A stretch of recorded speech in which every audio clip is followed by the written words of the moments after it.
Hi, I'm John Green, and this is the final episode of Crash Course World History. Not because we've reached the end of history, but because we've reached the particular middle where I happen to be living. Today we'll be considering whether globalization is a good thing, and along the way we'll try to do something that you may not be used to doing in history classes: imagining the future. Mr. Green, in the future I'm gonna get to second base with Molly Brown. No, you won't, me from the past, but the fact that when asked to imagine the future, you imagine your future says a lot about the contemporary world. And listen, me from the past, well, there's no question that your solipsistic individualism is bad both for you and for our species, the broader implications of individualism in general are a lot more complex.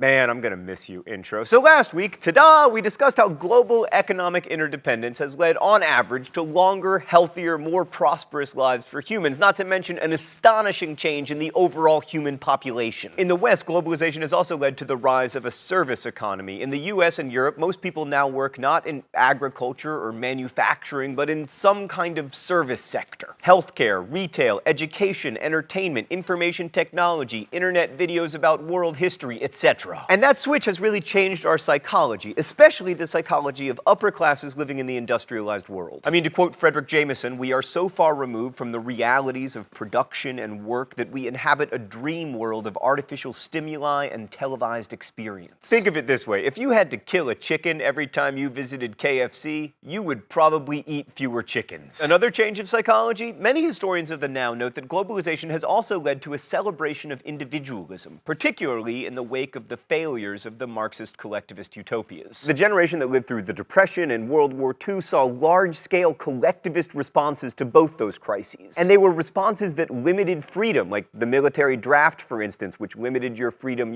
not to be a soldier. Or the collectivization of health insurance seen in most of the post-war West, which limited your freedom to go bankrupt from healthcare costs. Or also government programs like Social Security, which limit your freedom not to pay for old people's retirement. But since the 1960s, the ascendant idea of personal freedom minimally limited by government intervention has become very powerful. Even the Catholic Church was part of this new search for individual freedom, as the Second Vatican Council relaxed church rules in ways that weakened central authority, made concessions to individual styles of worship, even said that people of different religions could go to heaven. What good is heaven if it's going to be full of Protestants? It's just going to be like Minnesota. So here in the last episode of Crash Course World History, in the last 30 seconds, I've offended 5/6 of the world's population in the form of non-Catholics, and all Republicans, and probably some political moderates who are confused about what Obama's healthcare law will and will not do.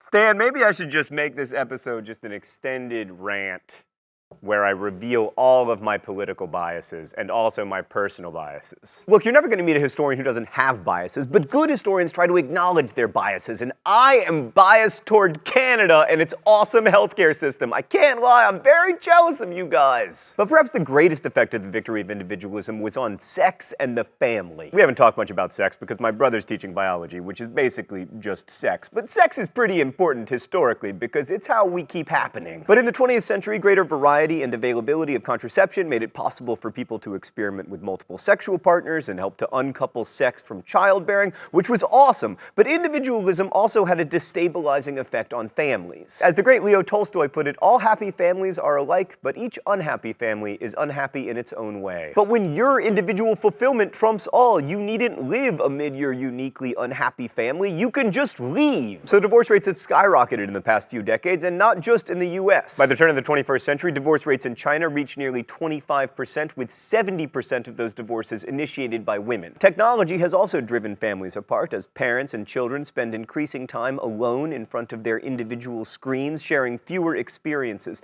That's individualism too, but not of a kind that we usually celebrate. But probably the biggest consequence of globalization and the ensuing rise in human population has been humanity's effect on the environment. While populations have increased partly thanks to better yields from existing farmland, much more land has also been brought under cultivation in the past half-century. Often this meant cutting down trees and valuable rainforests. The best known example of this is what's going on in the Amazon, but it happens worldwide. And we're losing land not just for food, but also to grow the global economy. Oh, it's time for the open letter? An open letter to flowers. But first, let's see what's in the secret compartment today. Oh, it's fake flowers. Thank you, Stan. One for behind each ear. Dear flowers, you capture the best and the worst of the globalized economy. You're so pretty, even the fake ones are pretty, but the real ones are constantly dying. They've got to be harvested and shipped and cut very efficiently, and it's a global phenomenon. Like, there are flowers in my corner market from Africa. These are from China, but because they are plastic, they could just be shipped in a shipping container. More people can afford to apologize by giving their romantic partners professionally cut and arranged roses than in any time in human history, but in that we have lost something, which is that the whole idea of flowers is that you had to go out into the field and cut them and arrange them yourself to apologize. It's not supposed to be, I'm sorry I forgot your birthday, here's $8 worth of work that was done in Kenya. It's supposed to be, I'm sorry I forgot your birthday, so I went into the fracking forest and got you some fracking flowers. Anyway, flowers, best wishes, John Green.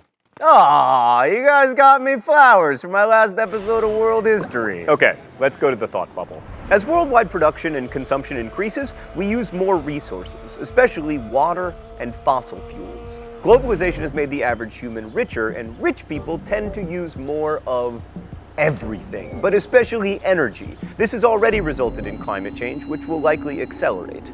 The global economy isn't a zero-sum game.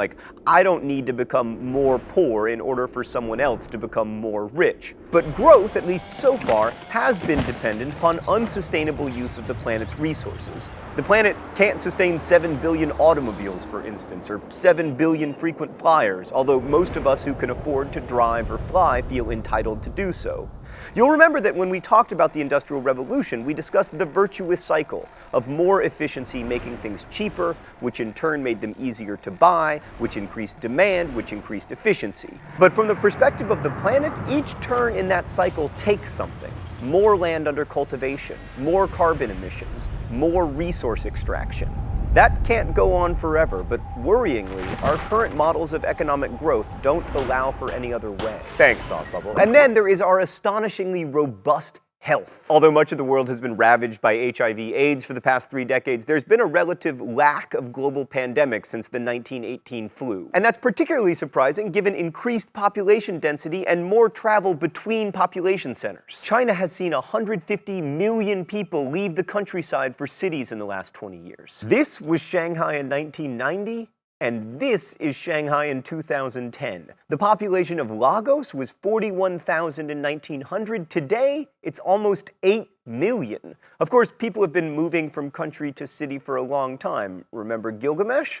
But the pace of that change has dramatically accelerated. Similarly, there's nothing new about international trade, but its pace has also increased dramatically. In 1960, trade accounted for 24% of the world's GDP. Today, it's more than doubled that. Almost no human being alive today lives with stuff only manufactured in their home country. But 1,000 years ago, only the richest of the rich could benefit from the Silk Road. Still, trade isn't new, and while it's tempting to say that the types of goods being traded, pharmaceuticals, computers, software, financial services, represent something wholly new, you could just as easily see this as part of the evolution of trade itself. At some point, silk was seen as a new trade good. As tastes change and consumers become more affluent, the things they want to buy change. So is anything really different, or is it all just accelerated? Well, some historians argue that an economically interdependent world is much less likely to go to war. And that may be true, but increasing global cultural and economic integration hasn't led to an end to violence. I mean, we've seen large-scale ethnic and nationalistic violence from Rwanda to the former Yugoslavia to the Democratic Republic of Congo to Afghanistan.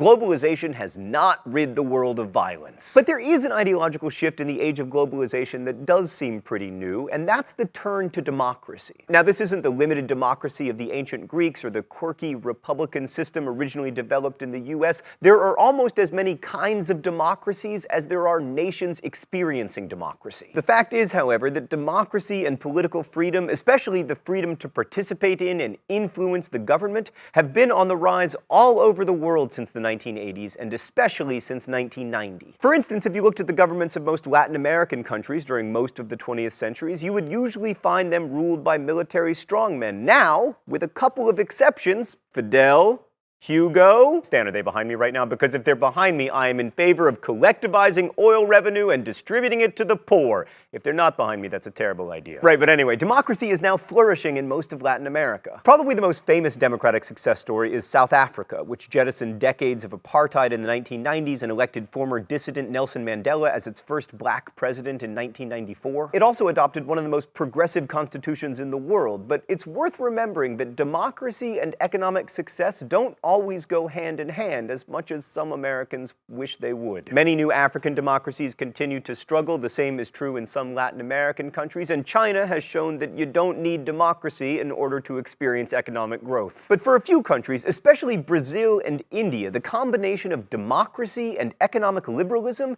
has unleashed impressive growth that has lifted millions out of poverty. So can we say that it's good then? Can we celebrate globalization in spite of its destabilizing effects on families and the environment? Well, here's where we have to imagine the future, because if some superbug shows up tomorrow and it travels through all these global trade routes and kills every living human, then globalization will have been very bad for human history, specifically by ending it. If climate change continues to accelerate and displaces billions of people and causes widespread famines and flooding, then we will remember this period of human history as short-sighted, self-indulgent, and tremendously destructive. On the other hand, if we discover an asteroid hurtling toward Earth and mobilize global industry and technology in such a way that we lose Bruce Willis but save the world, then globalization will be celebrated for millennia. I mean, assuming we have millennia and can convince Bruce Willis to go. In short, to understand the present, we have to imagine the future. That's the thing about history. It depends on where you're standing. From where I'm standing, globalization has been a net positive. But then again, it's been a pretty good run for heterosexual males of European descent. Critics of globalization point out that billions haven't benefited much, if at all, from all this economic prosperity, and that the polarization of wealth is growing, both within and across nations. And those criticisms are valid, and they are troubling. But they aren't new. Disparities between those who have more and those who have less have existed pretty much from the moment agriculture enabled us to accumulate a surplus. At some times, this inequality has been a big concern, as it was with Jesus and with Muhammad. At other times, not so much. Inequalities are as old as human history, and almost as old is the debate about them. One thing that is new, however, is our ability to learn about them, to discuss them, and hopefully to find solutions for them together as a global community that is better integrated and more connected than it has ever been before. Because here's the other thing about history. You are making it. That old idea that history is the deeds of great men, that was wrong. Celebrated individuals do shape history, but so do the rest of us. And while it's true that many historical forces, malaria, meteors from space, aren't human, it's also true that every human is a historical force. You are changing the world every day, and it is our hope that by looking at the history that was made before us, we can see our own crucial decisions in a broader context. And I believe that context can help us make better choices and better changes. Thanks for watching.